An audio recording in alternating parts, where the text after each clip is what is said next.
Whizzing around the Earth at around 28,000 kilometers per hour, 420 kilometers off the ground in the International Space Station certainly gives you a unique perspective on our planet. That view inspired European Space Agency astronaut Samantha Cristoforetti to dive into the Chinese classics as the ISS flew over parts of China this week.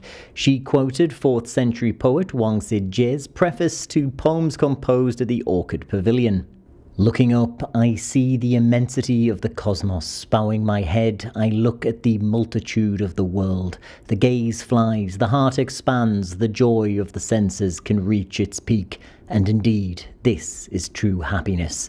The text was accompanied by photos of China taken from the space station. The tweet was even raised in a press briefing by the Chinese Foreign Ministry. 我也关注到了有关的报道，为意大利的宇航员点赞。 自古以来，了解和探索宇宙就是人类的梦想。随着科技的进步，上9天揽月已经成为现实。我想，探索和和平利用外空也会促进全人类的共同。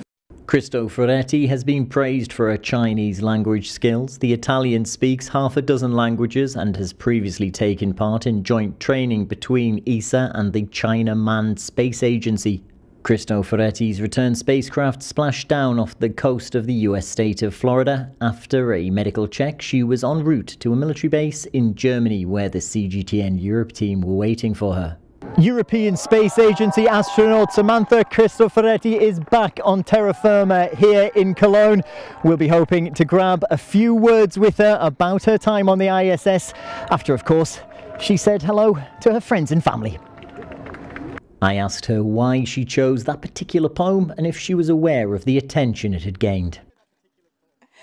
I wish I could take credit for that. I have a good friend, an Italian, who has lived in China for 30 years. He's a sinologist, very knowledgeable on Chinese literature, and he suggested that to me, and it sounded like a great excerpt. So unfortunately, I cannot take credit for choosing it, but only for choosing a smart friend. It is hoped that ESA astronauts will team up with their Chinese counterparts for joint missions at some point in the future. Samantha Cristoforetti has laid some groundwork for that. I mean, she is speaking very well Chinese, and this tweet certainly has shown that she can do this very well. But space is international, and there is no way to put a boundary in space because, first of all, the space station, the satellites, they fly around the Earth, they cross boundaries, they cross cultures, they cross religions, and different divides also in terms of philosophy and history.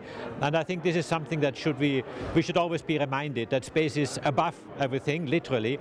While there may be many problems between nations here on Earth, in space cooperation is strong. Peter Oliver, CGTN, Cologne, Germany.